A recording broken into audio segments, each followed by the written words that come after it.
Selamat malam pemirsa, kembali lagi bersama saya Rini Lauli. Pemirsa, beberapa menit ke depan kami akan menyajikan berita-berita terkini dan isu-isu nasional yang tren di tengah masyarakat. Masih dalam program 7 Inspirasi untuk Anak Negeri. Memasuki bulan Februari awal tahun 2023, Wakil Rakyat DPRD Kabupaten Simalungun aktif turun menyapa masyarakat. Mereka memperjuangkan aspirasi masyarakat di daerah pemilihannya masing-masing. Melalui kegiatan reses tersebut, Saryadi Saragip, DPRD Kabupaten Simalungun dari fraksi Partai Perindo, hadir menyambangi masyarakat Nagori Tumorang, Kecamatan Gunung Maligas, Kabupaten Simalungun, Sumatera Utara, Jumat 17 Februari 2023. Lebih kurang 100 orang masyarakat menyambut antusias reses yang digelar Saryadi, guna menyerap aspirasi masyarakat, sekaligus menjadi wahana komunikasi apa yang menjadi kebutuhan masyarakat Nagori Tumorang. Agenda reses menjaring aspirasi masyarakat untuk perubahan APBD tahun berjalan, masa sidang pertama tahun 2023, sekaligus monitoring pelaksanaan anggaran tahun berjalan. Berbagai usulan disampaikan masyarakat Nagori Tumorang, seperti infrastruktur jalan, mulai gerbang desa sampai perkampungan, serta landing parit di depan masjid menyebabkan terjadinya banjir bila musim penghujan. Permasalahan angon ternak sapi dan kambing dengan PTPN 4. Usulan Konibu yang hadir terkait hasil produksi gula aren serta peremajaan pohon nira dan peralatan produk gula aren menjadi gula semut serta packaging produk UMKM masyarakat Nagori Tumorang. Menyikapi usulan masyarakat tersebut, Saryadi Saragi, Wakil Ketua Komisi 3 DPRD Kabupaten Simalungun, kepada media mengatakan bahwa reses tersebut digelar untuk memperjuangkan kepentingan masyarakat di dapilnya.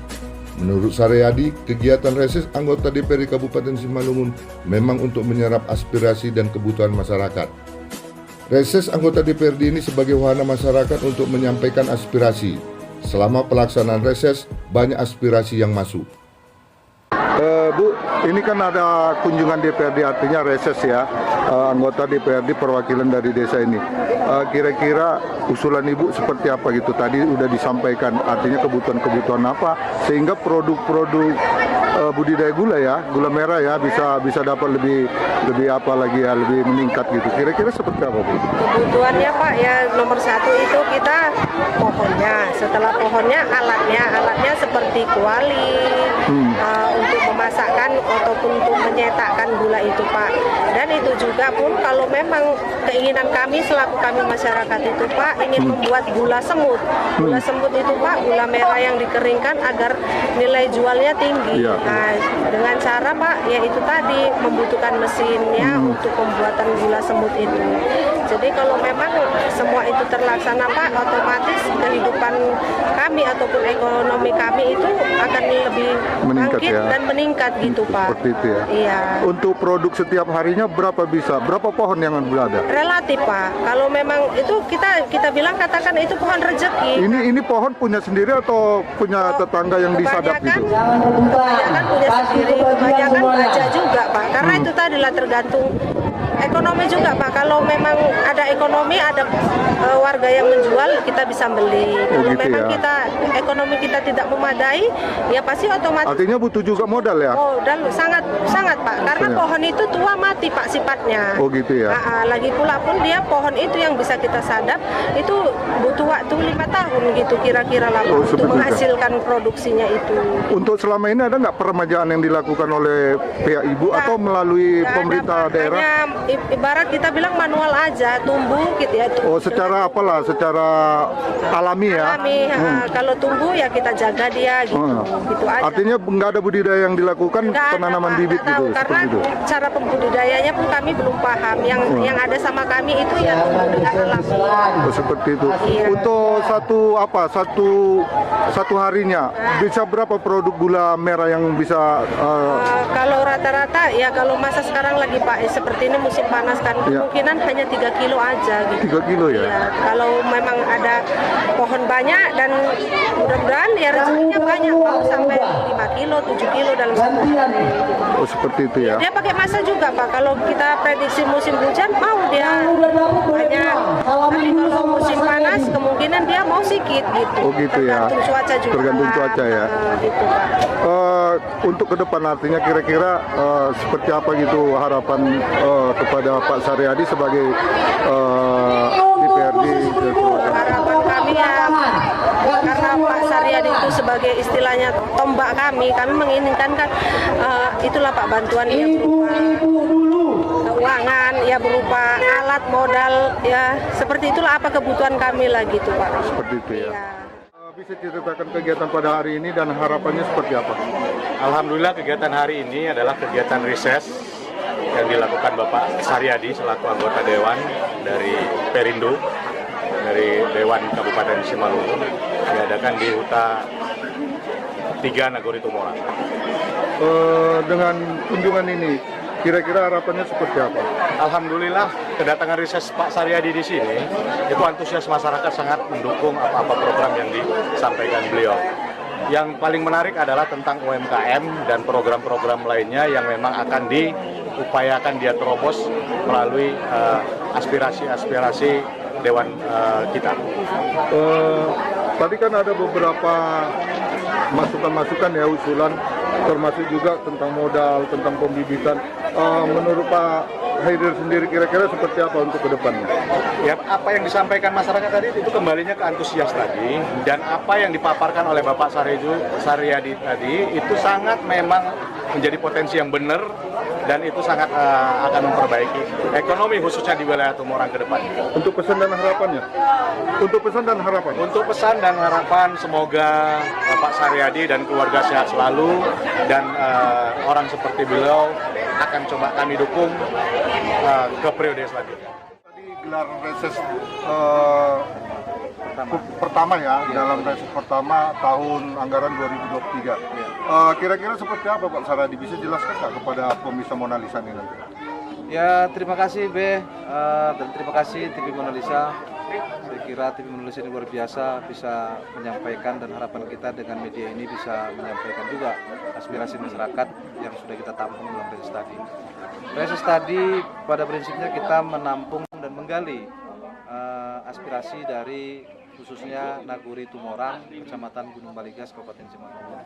Tadi sudah disampaikan ada beberapa usulan yang menjadi skala prioritas yang akan kita perjuangkan, yang akan kita sampaikan di lembaga DPRD dan kepada eksekutif untuk bisa ditindaklanjuti.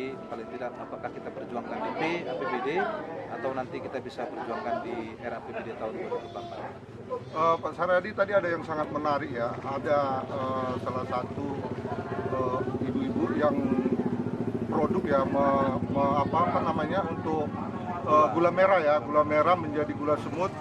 Tapi kan ini butuh proses, artinya butuh kemasan yang cukup mumpuni ya. Sehingga untuk pemasarannya lebih cepat, lebih bisa keluar gitu kan. Artinya mendongkrak, artinya harga daripada nilai jualnya lebih tinggi gitu. Untuk seperti ini, kira-kira apa bantuan-bantuan yang nanti bisa diberikan oleh para pelaku budidaya gula merah ini? Kemarin kan kita tahun lalu sudah ada program dari pemerintah Kabupaten Simalungun ya, yang sudah disalurkan pihak eksekutif. Salah satunya adalah mesin penggiling gula merah menjadi gula semut. Nah, itu sudah disampaikan, dan hari ini kita akan perjuangkan itu untuk paling tidak ibu tadi sebagai pelaku UMKM untuk bisa mendapatkan bantuan itu. Kenapa? Dengan dijadikannya gula yang tradisional tadi menjadi gula semut, ini kan menjadikan nilai jual yang luar biasa ini penambahannya. Ya, lebih tinggi dia. Lebih tinggi, dan kemudian tidak hanya itu, saya berkeyakinan dan memang sudah menjadi program dari pemerintah pusat maupun pemerintah daerah untuk bisa menjadikan kemasan ini supaya layak. Kemasan-kemasan ini supaya layak sehingga dia punya market tersendiri dan jelas produknya. Kemudian kita daftarkan nanti ke BPOM dan kemudian kita sampaikan untuk bisa menjadi salah satu UMKM binaan Kabupaten Simalungun. Nah, kita akan sampaikan itu dan akan kita dampingi terus sehingga dia bisa menjadi mandiri nanti, bisa betul-betul bisa survive, bisa dipasarkan di pasar yang lebih baik lagi. Ini kan persoalan UMKM ini kan persoalan pembiayaan juga. Untuk pembiayaan sendiri, kira-kira apa upaya yang akan dilakukan oleh DPRD sendiri untuk membantu para pelaku UMKM ini? Kami kemarin baru kunjungan ke Dinas Koperasi Provinsi dan UMKM. Di sana juga sudah ada program. Iya. Ada program, jadi ini kan sebenarnya bisa berkesinambungan ini, Pak. Iya. Artinya provinsi sendiri yang punya anggaran lebih besar daripada Simalungun sudah juga fokus dalam mengembangkan UMKM ini. Dan Simalungun tahun lalu itu di PAPBD kita sudah menganggarkan hampir 2 miliar lebih. Iya. Anggaran untuk memberikan bantuan-bantuan peralatan maupun bantuan-bantuan untuk membuat packaging, packaging kemasan dari produk-produk UMKM lokal yang akan kita pasarkan untuk bisa menembus pasar-pasar nasional maupun pasar-pasar internasional. Ini kan ada moto ya, one village, one product gitu. Iya. Artinya untuk kondisi ini, apa kira-kira yang bisa kita boomingkan, produk yang bisa boomingkan dari Nagori ini? Kira-kira seperti apa? Memang kita menyadari, tapi salah satu potensi tadi sudah disampaikan bahwa mereka produksi gula itu. Gula ya. Nah, gula itu sudah sampai. Memang selain gula di sini ada sebenarnya produksinya produksi ketahanan pangan ya. Salah Ya. satunya adalah sapi-sapi pedaging. Ya. Sebenarnya di sinilah sumber-sumber sapi pedaging. Tapi memang ini juga menjadi fokus kita untuk bisa bagaimana bisa membuat satu wadah atau paling tidak bisa memberikan pemahaman kepada masyarakat bahwa produksi daging itu tidak harus digembala diliarkan, Iya. tetapi bisa dikandangkan. Tetapi kita juga harus menyiapkan juga fasilitasnya. Salah satunya adalah bagaimana membuat pakan ini Pengolahan pakan ya. pengolahan pakan sehingga masyarakat itu paham. Iya, Nah, dengan penghematan biaya seperti itu dan ini sangat efisien sebenarnya. Iya. Ketika itu disampaikan di rumah, kemudian pihak perkebunan di sekitar kita yang berpotensi ini, mereka juga sudah pernah menyampaikan untuk bisa menanam rumput-rumput Rumput gajah odot, tuh ya. rumput gajah di sekitaran perbatasan. Iya. Itu pihak PTP 4 sudah berjanji untuk bisa memberikan itu. Nah, ini kan sangat sayang potensi-potensi yang ada ini kalau tidak kita manage dengan baik sehingga kita bisa membuat produk-produk unggulan dari masing-masing yang tadi disampaikan one pledge one product itu tadi. Iya. Paling tidak Gunung Maligas ini salah satu sentra produksi daging. Daging ya. Nah, daging sapi dan daging kambing. Kambing ya. Kambing. Ini kan merupakan potensi yang ada dan saya berkeyakinan pihak eksekutif pasti sangat mensupport ini. Nanti akan kita sampaikan dan akan kita suarakan di lembaga DPRD supaya menjadi program-program prioritas. Untuk pesan dan harapan terakhir, Pak Sekma, apa deh? Kami anggota DPRD ini berharap memang ada interaksi dari masyarakat. Terkadang kan kita menyadari, maka ada reses ini. Terkadang kan kita menyadari bahwa masyarakat itu belum punya wadah atau belum ada keberanian untuk bagaimana menerobos begitu banyak program-program pemerintah maupun bantuan-bantuan pemerintah yang bisa bermanfaat sebenarnya buat mereka. Tetapi kita menyadari bahwa informasi itu mungkin belum sampai ke tingkat paling bawah. Seperti Nagori-Nagori ini. Harapan kita dengan hadirnya kita reses ini dan ada sosialisasi terus-menerus, ada kelembagaan yang mengurusin itu tentang pembinaan UMKM dan segala macam.